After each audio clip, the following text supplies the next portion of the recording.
La Feria de la Corrupción, un podcast de Mexicanos contra la Corrupción y la Impunidad. Latinobarómetro, el del 2023, es una publicación que ya tiene más de 20 años, es muy prestigiada, mide el grado de democracia, mide las actitudes democráticas de las poblaciones de América Latina, qué tanto nos gustan las elecciones, los partidos, etcétera. Todo el mundo sabía que el antiguo tribunal era un monumento a la corrupción, a los excesos y a la justicia al mejor postor. Una pequeña fuga ya disuelta de aceite, muy pequeña, nada que ver con lo que decía el Reforma y sigue diciendo. ¿Cuántos kilómetros? 467 kilómetros, o sea, una exageración. ¿Qué tal? Muy bienvenidas, bienvenidos a una feria más de la corrupción, el videoblog de Mexicanos contra la Corrupción y la Impunidad. Me da muchísimo gusto saludar a mis colegas, compatriotas, amigos, amigas, Contertulios. Contertulios. Leo, María Amparo, ¿cómo están?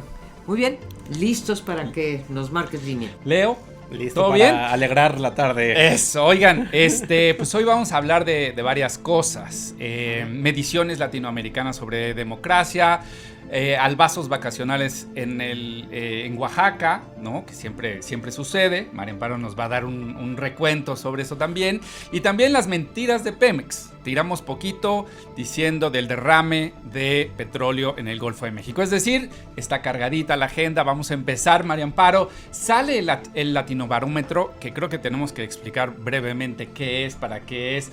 Nos debe de importar. Hay algunas notas circulando, pero sí creo que es muy importante empezar diciendo qué dice el Latinobarómetro 2023. Mira, Latinobarómetro, el del 2023, pues es una publicación que ya tiene más de 20 años, es muy prestigiada, mide el grado de democracia, mide las actitudes democráticas de las poblaciones de América Latina, qué tanto nos gustan las elecciones, los partidos, etcétera, y coincide este año con otras mediciones como también muy prestigiadas como la del Economist, en donde habla de democracias, por ejemplo, híbridas y cómo México ha ido cayendo de una posición de más o menos consolidación democrática a esto que llaman híbrido, en donde pues sí hay elecciones, pero el ejercicio del poder pues no es democrático, si los contrapesos se están diluyendo, en fin, nos ponen hacia la baja. Pero vamos al Latinobarómetro 2023 que acaba de ser publicado. Hay algunas buenas noticias, Darío, Leo, porque pues bueno, no sé si sean buenas ahora pensándolo bien, ¿no? Abre el reporte hablando de una cosa que se llaman las electodictaduras civiles. ¿Qué quiere decir esto? Electo, dictadura y civil. Empiezo por la última. Civil, porque ya hace mucho que no oímos de golpes de Estado. Ahora llegan los presidentes a través de las elecciones, pero ya que una vez que se sientan ahí en Le sale el cobre. Les sale los dictadorzuelos, ¿sí? Y se siguen perpetuando a través de elecciones. Eso quiere decir una electodictadura civil. Los militares no juegan un papel, las elecciones ahí están, medio amañadas, medio no amañadas, pero después el ejercicio del poder se aleja muchísimo de lo que podríamos decir es la democracia. La buena noticia es que te digo que es regular, es que 21 presidentes en los últimos 4 años, ¿sí?, han sido sujetos pues de juicios de corrupción, de cargos de corrupción. La gran mayoría... Peña Nieto, No, fíjate que ahí sí no califica México. Nosotros somos muy benévolos con la ley. Terminan los periodos, sigue habiendo borrón y una cuenta regla nueva, no pasa nada. Sigue habiendo una regla escrita de que pues, no te metes, no tocas al anterior, pero garantizas una transición tersa entre un gobierno y otro. Y hay 20 mandatarios que pues por estos mismos cargos no terminaron su mandato. Está interesante. Aquí, Perú, por ejemplo, ¿no? Que en Perú, Bueno, Perú- todos los expresidentes, todos los últimos 5, ¿no? todos, Todos. o sea, En el desde periodo. Fujimori, Toledo, Alan García, Ollanta Humala, Kuczynski y Pedro Castillo. Ninguno ha terminado. Ninguno ha terminado y los 6 están implicados en casos de corrupción. No, eso es enorme. Enorme. Fíjate que Por eso tienen tanto trabajo nuestros amigos de Ojo Público. Porque, vaya, viven Los de Perú. los de Perú, Pues ¿no? sí. Sigan a Ojo Sí. Público, vale muchísimo la Aunque pena. muchos de esos casos están relacionados con Odebrecht, ¿no? Que también nos habla de cómo se tratan diferente allá y acá. Ujú. Fíjate, países con mucho menor grado de desarrollo que nosotros y que incluso no pueden presumir de un Estado de Derecho, acabaron, ¿sí?, metiendo a la cárcel a los grandes tomadores de decisiones, empezando por el titular del Ejecutivo. Fíjate que identifica, antes de entrar a otra cifra que me interesa mucho hablar de ella, pero Latinobarómetro identifica 4 características que debilitan, ¿sí?, o deterioran la democracia, que son presidencias, y compartimos 2, México, y 2 no las compartimos. Las 2 que no compartimos ya se imaginarán, porque acabamos de hablar de ello. No tenemos presidencias interrumpidas. Fíjate, desde Calles, bueno, desde el Maximato, no se ha interrumpido. Todos los presidentes han terminado su mandato. La dictadura perfecta. La dictadura que decía Vargas Llosa. La segunda característica que pues tampoco compartimos con América Latina, por fortuna, por eso digo que hay una parte de buenas noticias, que no tenemos, por lo tanto, presidentes interinos, que ya sabemos lo que pasa con los presidentes interinos, también se quieren quedar, entonces hay unos que apoyan al saliente, en fin, crean crisis políticas, pero hay 2, Darío, que desgraciadamente estamos pintaditas para esas 2 características: el personalismo en el titular del Ejecutivo. Creo que nadie de los que nos está viendo podría decir que aquí no hay Presidencialismo. no solo presidencialismo, personalismo, ¿sí? En donde la verdad que se concentran todas las decisiones en el titular del Ejecutivo y se salta la ley, se salta los procesos administrativos, en fin, se maneja como un autócrata. Y la otra que también compartimos son los altísimos grados de corrupción en la élite política. Entonces son 2 que no compartimos, por fortuna, esperamos no compartirlas nunca, y 2 que sí compartimos, que dañan muchísimo la imagen de la democracia en México. Sí, y creo que otra cosa que además nos deja ver estos números que refleja el Latinobarómetro también es pues cómo las democracias, además de que la corrupción está en todos lados, las democracias no están en su mejor momento, ¿no? Y están bajo fuego por múltiples lados. Ya no necesariamente es esta escala izquierda-derecha. No, Ya eso quedó superadísimo, pero sí tenemos un retroceso en instituciones que, digo, aquí no suena ya demasiado normal porque la conversación está todo el tiempo hablando de elijamos jueces, ¿no? Y estas propuestas de Morena, pero que hay que recordar que en América Latina muchas de estas ya pasaron, ¿no? O sea, justo la elección de jueces existe en un solo país en el mundo, que es en Bolivia. Y con pésimos resultados. Y con pésimos resultados. Y también tenemos muchos experimentos, por llamarlos de alguna manera, de cosas espantosas que están sucediendo en El Salvador, en Nicaragua, bueno, Cuba, que es el caso de siempre, pero que en este momento pues tenemos como una especie de contagio de esas actitudes antidemocráticas, y que también lo miden. Hay una sección completa del Latinobarómetro que hablan justo de actitudes antidemocráticas que me llama la atención. Por ejemplo, mira, preguntan, en caso de dificultades, ¿está bien que el presidente controle los medios de comunicación? Sí. Los 2 primeros lugares son El Salvador, donde 61% piensa eso, y México, con 48%. No, bueno, pues latinos seremos. No podríamos estar haciendo latinos eso. seremos. Latinos seremos, pero incluso entre los latinos, digamos que estamos en el sector de estas preferencias, ¿no? Hay otra. ¿Usted apoyaría un gobierno militar? ¿No? En México el 42% de las personas apoyarían un gobierno militar cuando la media es 35%, ¿no? Entonces nosotros estamos del lado derecho de estas preferencias. y con este descontento o esta desilusión con la democracia que viene de la mano con pues cómo se está subvirtiendo desde abajo y pues está pasando allá y por eso hay que estar como muy atento a lo que pasa allá porque pues hablamos el mismo idioma, entendemos las mismas cosas y los problemas no y hay son tan tendencias, diferentes. ¿no? Yo también quiero aportar 2 chismecitos de Latinobarómetro. El primero es que, y lo acaba de mencionar Leo, que es el presidente con mayor puntaje, Nayib Bukele, ¿no? En El Salvador. Lo cual, yo creo que viendo la transformación que ha hecho a costa de qué y todos estos cuestionamientos y todo eso, también nos llama un poco a esa reflexión sobre lo contemporáneo del gobierno, ¿no? O sea, cómo, vaya, soy un defensor de derechos humanos, nunca hablaría en contra de que están caducos, pero sí ante un contexto como El Salvador, que los que hemos ido a El Salvador era imposible caminar a las 7 de la noche en la plaza pública. Es decir, sí hay un cambio y yo creo que ahí está un cuestionamiento que tal vez tengamos que hablar en algún momento de manera más profunda.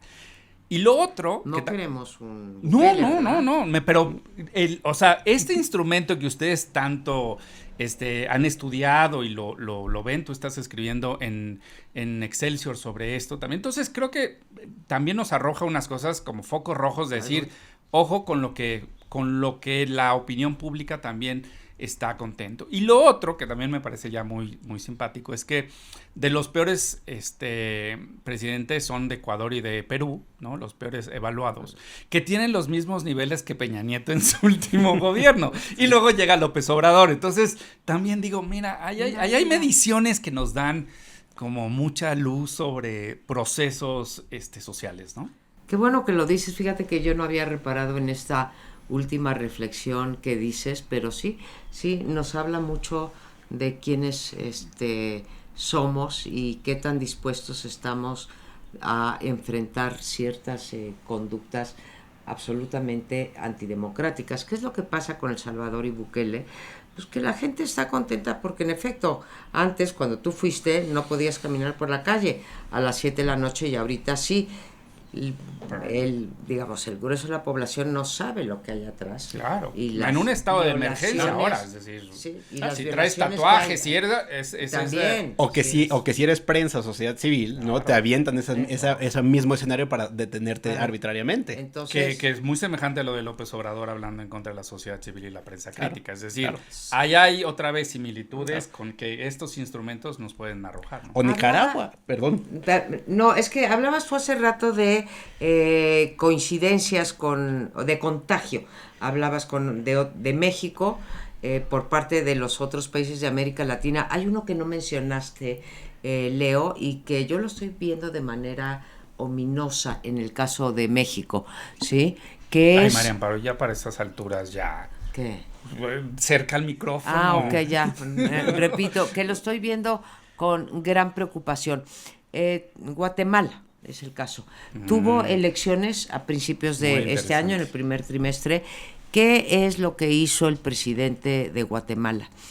Quitó a la mala, digamos, ilegalmente, impidió que compitieran los 3 candidatos de los partidos más competitivos. Y ahorita que estamos viendo en el caso de México, yo por eso del contagio, estamos viendo cuando menos el principio de una andanada en contra de quien se está presentando como puntera de la oposición para ver si la pueden sacar de la competencia a través de estas revelaciones que solamente pueden venir del aparato de Estado, nada de que se las dejó el pueblo a López Obrador en Palacio Nacional. Pues si no le abren la puerta al INE, no le abren la puerta a Xóchitl, ya parece que se la van a abrir al pueblo, lo que sea esto, ¿no? Pero esto que hizo con respecto a Xóchitl para descarrilarla, pues no está muy lejos de lo de Guatemala. Y qué bueno que hablas de Guatemala, porque déjame recuperar un tema que tiene que ver con corrupción, que creo que vale la pena como abordar muy de patinadita. Guatemala también tuvo un caso bien interesante porque entre 2006 y 2019 operó un instrumento rarísimo que era la CICIG. ¿No? Que era la Comisión Nacional contra la Impunidad de Guatemala, que fue una organización o una institución que se creó con la ONU pero le dieron facultades para poder investigar Híbrida, y poder... ¿no? Exacto, entonces podían participar de verdad en el proceso. Investigaron a presidentes, a secretarios de Estado, en fin. Y lo que acabó pasando es que, y lo dice el propio titular, Iván Velázquez, que ahora es el secretario de la Defensa en Chile, imagínate también las cosas que da la vida. Él decía en algún momento, la corrupción te muerde de vuelta, porque como no había instituciones tan sólidas, cuando empezaron a perseguir a los presidentes, a los grandes capitales... Acuérdate de los juicios en contra Claro, de Ríos Montt. y empezaron a procesarlos, pero mordió de vuelta y el sistema logró, pues ahora sí que regresar. Y la CICIG en un día los echaron a la calle, desmontaron todo, los fiscales tuvieron que salir del país, están en Washington y en varios lugares, porque ahora la Fiscalía Anticorrupción dice que los que eran fiscales eran los corruptos, ¿no? Y es otra vez estas cosas que nos deben sonar, ¿no? Hacer que nos suenen los oídos. Y yo creo que Pedro Páramo estaría muy tranquilo revisando nuestros latinobarómetros, ¿no? Necesitaríamos un nuevo Pedro Total, Páramo. Tienes toda la razón, no se me ha ocurrido. Es contemporáneo, es que uno lee a Juan Roy y es contemporáneo. Oigan, pero vamos a brincar de lo macro a algo más. ¿A lo micro en Latinobarómetro? Ah, sí. Sí, Es que yo tenía un par de cifras. Dalo, porque quiero brincar a la Guelaguetza. Ah, bueno, no, A la entonces Guelaguetza. sí la No, quiero sí, venga, decir. venga. Y lo quiero decir porque hay muchos periódicos, y desde luego el presidente López Obrador, en la mañanera que ha dicho que México ocupa el primer lugar en apoyo a la democracia. Muchas veces importa más lo que no se dice que lo que se dice. Y yo quiero dar dos datos. El aprecio por la democracia es realmente muy bajo. En promedio en América Latina es 48%, o sea, menos de la mitad de la población. Wow. Pero en México, te estoy diciendo, el promedio es de América Latina 48%, en México 35%, ¿sí? O sea, estamos otra vez en el último tercio, estamos por debajo del promedio. ¿Y esto qué quiere decir? Bueno, o sea, la pues verdad que estamos... sí me quedo así como... O sea, si no tenemos el aprecio a la democracia, ¿tenemos el aprecio apoyo. a qué? A ver, ahí te la voy a contestar. Que es todavía más grave. Aunque no lo creas, Darío, México encabeza a los países en los que su población, ¿sí? O sea, los mexicanos, dicen que en ciertas circunstancias puede ser mejor un gobierno autoritario que un gobierno democrático. La encabezamos la lista, primer lugar de la lista. Y además, lo más grave es que hemos perdido 11 puntos respecto a tan solo hace 3 años. Entonces, cuando hace rato te hablaba yo del personalismo, yo no sé cuándo vamos a salir de la cultura del tlatoani, ¿sí? Pensamos que puede llegar un presidente o una presidenta que resuelva los problemas en lugar de apostar a lo que deberíamos de apostar, que son las instituciones. Ese era el dato que te quería dar. Pero bueno. Aunque... Yo me quedo así de... Yo no quiero hablar ya después. Es que yo nada más me quedo con la pregunta también. O sea, es que también... Es que le colgamos demasiados santitos a la democracia, ¿no? Como que la democracia por sí misma nos iba a ayudar a ser un país sano, un país con educación, un país con igualdad. Y lo que vimos es que, pues, gobernar no son enchiladas, ¿no? Entonces... No tiene ciencia gobernar. Bueno, pero justo ahí es donde la fórmula de que alguien te dice, pero si no tiene ciencia, ¿no? Si sacar petróleo es nada más hacer un hoyo y sacarlo, ¿no? Pues hay gente que es como, pues, yo creo que si él me lo dice, pues, a ver. A mí me parece que estamos en unas arenas movedizas muy complicadas, ¿no? Porque al mismo tiempo, si volteas a ver a China y su población y su gobierno, todo, otra vez, es decir, cuando tenemos tan poco aprecio a la democracia, se queda como un vacío donde Bukeles, Xi Jinping, etcétera, etcétera, sí, pueden llegar a esta parte de ahora sí que llenarle el ojo a la población. Pues sí, ¿no? o sea, a mí dame servicios, sé eficaz y me da igualito, Claro. ¿sí? Si llegaste a través de las urnas, a mí resuélveme los problemas. El problema con ese esquema es que el día que deciden encarcelarte, quitarte tus derechos humanos, quitarte tu nacionalidad, como en Nicaragua, quitarte tu nacionalidad, expulsarte del país, entonces vamos a extrañar la democracia, ¿no? Pues miren, hablando de democracia, hablando de instituciones, porque justo decías, Mac, digamos, el aprecio a la democracia, y también vamos a decir que somos un país que nos gusta, ¿cómo era ese dicho? Si tienes un problema, crea una comisión o algo así, sí, ¿no? Sí. Así, eso creo que era popular dentro de nuestra cultura, y hoy también creo que tenemos que hablar, porque viene muy junto con pegado con lo que estamos analizando, que es la Guelaguetza oaxaqueña. Es decir, y eso no es que nos vayamos a poner a hacer unos bailes regionales, sino que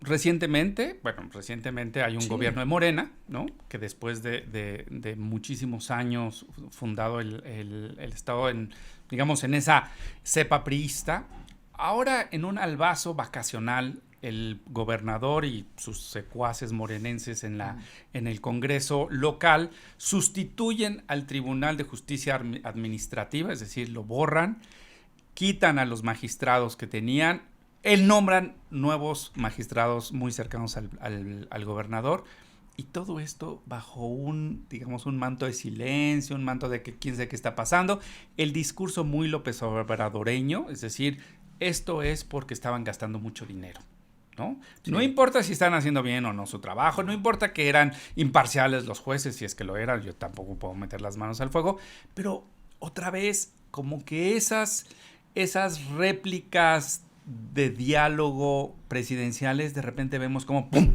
se caen a la vida real, a lo local, al presidente municipal, al gobernador, a los diputados locales, y entonces hoy tenemos ese albazo vacacional. Mira, me recuerda como lo planteas tú, me recuerda como a las corcholatas que andan dando vueltas por todo el país. Ya nadie habla de las corcholatas, ¿no? No, sí, ya ha estado muy aburrido, pero te voy a decir por qué hice la asociación de ideas, porque pues lo que han hecho, sobre todo las tres corcholatas principales, es repetir lo que en la mañanera dice el presidente, ¿sí? Como merolicos. Bueno, aquí, ¿qué está haciendo el gobernador de Oaxaca? Que, por cierto, recordemos que el gobernador de Oaxaca fue electo con tan solo 32% de participación, ¿sí? Y de eso, si sacó 50%, pues lo eligió el 15% de la población. Bueno, aquello que, como tú bien dices, ha enseñado en las mañaneras López Obrador, pero no ha podido materializar cómo destruir al INAI, cómo destruir al INE, que hubo un proyecto... Al Poder Judicial, bueno, al Consejo Judicial, y todo eso, ¿no? En fin, a la COFESE, dejarla inoperante, etcétera. Se está experimentando a nivel local. Lo que hizo el gobernador de Oaxaca en ese albazo fue decir, a ver, este tribunal no me gusta, tiene algo de autonomía, está haciendo las cosas medio bien, que significan medio mal para mi gobernador, porque me exponen ante la luz pública, entonces voy a cooptarlo. ¿Y cómo lo coopto? Porque estos señores pues ya y señoras ya estaban nombrados por un periodo determinado. Pues cambio la ley, y como ya es una nueva ley, entonces tengo derecho a nombrar a unos nuevos, y como tengo mayoría en el Congreso, me los van a pasar, me salto requisitos legales, etcétera. Es muy importante que miremos el caso de Oaxaca, porque creo que es lo que el presidente López Obrador hubiese querido hacer a nivel federal, y por fortuna, porque todavía tenemos algunos contrapesos, nos estamos quejando, pero tenemos una Suprema Corte de Justicia que frena ciertas cosas, pero es el ejemplo, junto con yo creo que Cuitláhuac García en Veracruz, de lo que es realmente no tener un contrapeso y ejercer de una manera autoritaria y discrecional el poder. Claro, porque esta decisión se tomó en 10 minutos.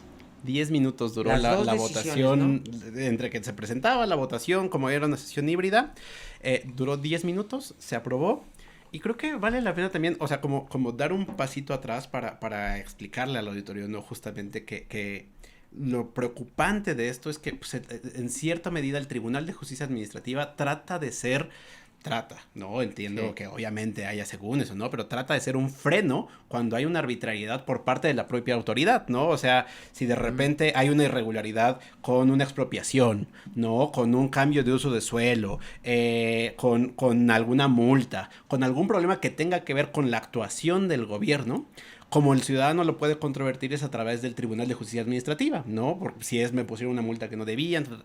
Entonces, el que esa función tan particular, ¿no? Esté ahora en un nuevo órgano o en una nueva conformación con con nuevas designaciones. O sea, abajo del Ejecutivo. Abajo del Ejecutivo, pues justamente es aniquilar ese freno para cualquier. Ahora sí que pues, se abre temporada abierta para que el gobierno pueda hacer lo que quiera y no haya ningún freno en el ámbito local, ¿no? Entonces también como retratar eso es importantísimo porque entonces pues no hay cómo pelearle eso, una multa, una expropiación, una irregularidad, O sea, quienes pagamos somos los ciudadanos con esta decisión.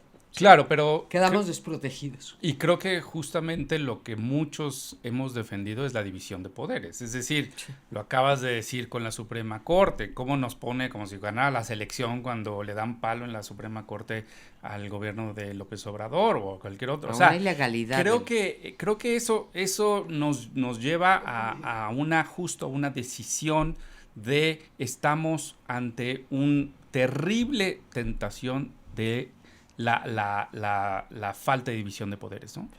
En efecto, y mira, volviendo al inicio de la discusión, en Latinobarómetro tienen toda una sección sobre cómo están disminuyendo los contrapesos a los titulares del Poder Ejecutivo en general en América Latina.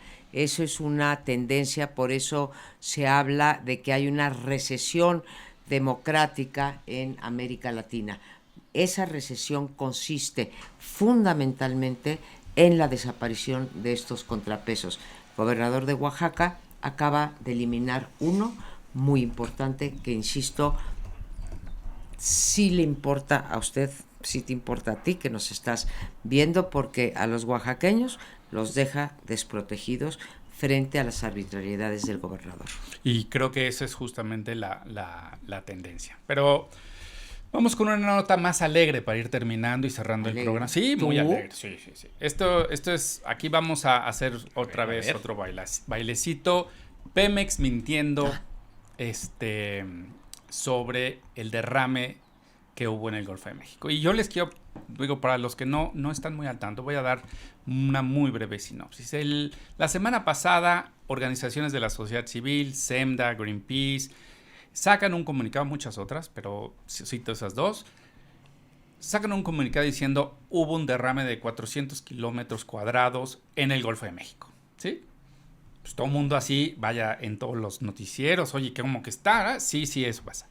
Al día siguiente, Pemex, con toda la cara dura, saca un comunicado diciendo sí hubo un derrame, pero de 0.6 kilómetros cuadrados. Y esos de allá, mala fe, mala onda. O sea, 600 metros. Sí, o sea, 600 metros, es una manchita, vaya, casi, sí. Una miadita. Pues, ¿sí? ¿Me entiendes? Sí, te entiendo. Entonces, ahí, eso, hasta ahí. Después entra la UNAM, y la nota justamente reciente es que la UNAM certifica, o digamos, da fe de que el derrame es de 400 kilómetros cuadrados. ¿Se puede mentir así, tan bellacamente no sé, ¿en serio se puede? No, tal vez soy muy naif, será mi corta edad, pero...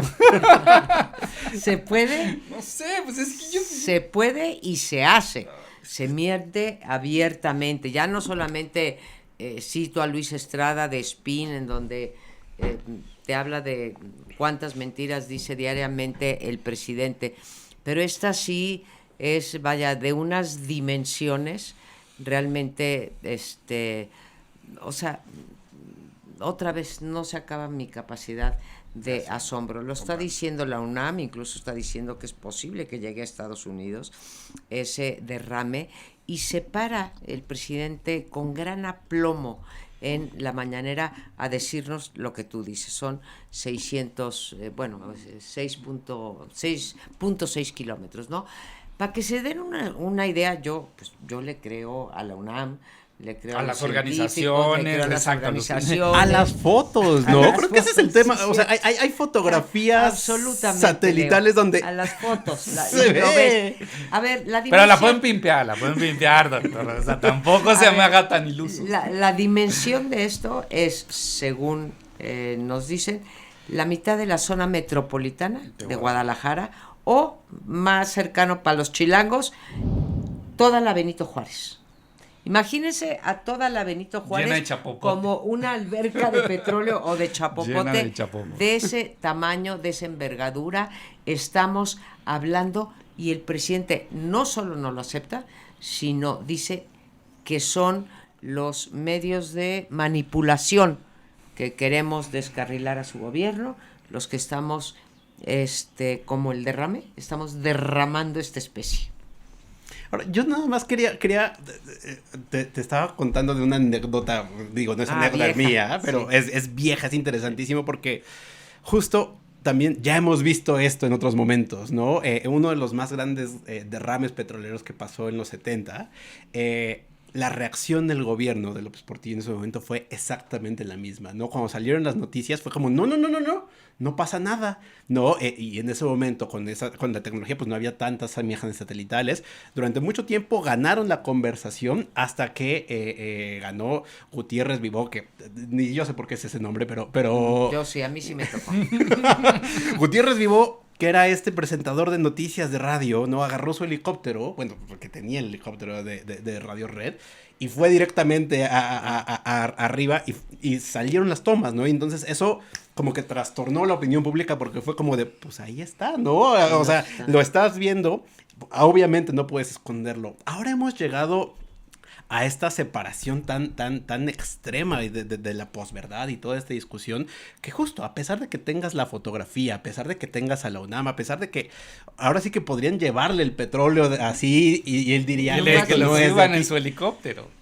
Pero como, y solo quería recordar la parte del helicóptero también porque ahorita no se puede, porque es una zona federal y entonces prohibieron cualquier tipo de claro, aeronave que pueda pasar por arriba. Entonces, están tratando de tapar, pues no el sol, sino el pozo con un dedo, pero pues, salen imágenes de satélite y aún así lo niegan.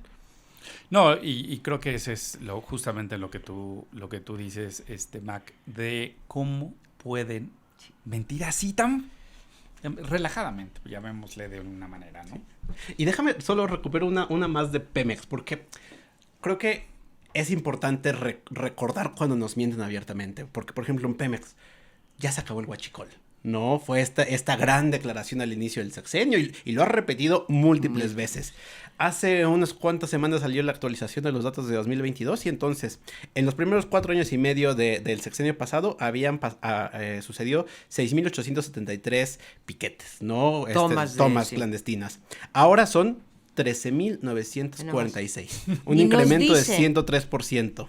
El 1 de julio que rindió uno de sus múltiples informes, que fue cuando ganó las elecciones Morena hace 5 años, vuelve a decir, como todos los años, que se acabó el huachicol en este país. Sí. Y ahí está el dato que nos da Leo, diciendo que no solo no se ha acabado, sino se ha duplicado. Se ha duplicado. Y en el caso de las perforaciones a los ductos de gas LP, en 2018 habían sucedido 2,527 episodios. En 2018 fueron 153 tomas. En 2022 fueron 2,527. Un incremento de 1,551% en el huachicol de gas natural. Pero ese ya es no el hay. que nos llega a nuestras casas, ¿no? El gas LP. Pues ahí está. Es que ahí está, yo se lo quiero decir, ahí está. Esto de los otros datos realmente es una cosa enloquecida. Cuando me ha tocado dar frente a la comunidad internacional, a empresarios de otros países o a universidades de otros países, no me pueden creer cuando les platico una cosa como esto. Se acabó el huachicol, pero tenemos el doble de huachicol. La violencia va a la baja, pero tenemos la cifra más grande de sexenio más. homicidios. Ya llegamos, ya son 166,000 homicidios en el sexenio. Y así me puedo ir con salud, me puedo ir con educación, me puedo ir con violación de derechos humanos, que por cierto, Darío, a ti que has sido tan importante en la lucha por los derechos humanos, ¿qué te pareció que el presidente recibiera a la luchadora de las madres en Argentina, ¿sí? Y no haya recibido una sola vez, no le haya abierto la puerta, digo, Xóchitl, en fin, Xóchitl, a las madres de las víctimas. No, yo creo que... ¿Qué pasa ahí, No, yo creo que es un desdén muy profundo de un presidente profundamente antidemocrático en materia de derechos humanos. O sea, no cree en ellos. Eso es lo que a él le convengan. Y creo que ya lo hablaremos en otro programa, pero creo que hay que hacer una muy severa crítica también al movimiento de derechos humanos y su postura ante el presidente. Creo que el cheque en blanco fue demasiado grande, ¿sí? Creo que había que darle el beneficio de la duda, si tú quieres, sí, pero necesitábamos indicadores de que esta era una administración y nunca llegaron. Yo ya puede haber una franca confrontación. Pero les tengo una buena y una mala. A ver. Venga. La buena es que ya acabó el programa. Para mí esa es la mala. Para mí esa es la mala. No. A ver. No. La súper buena o la mala es que nos vemos la próxima semana. Qué bueno. Pues muchísimas gracias por estar aquí, a ustedes por sintonizarnos una vez más y hasta la próxima.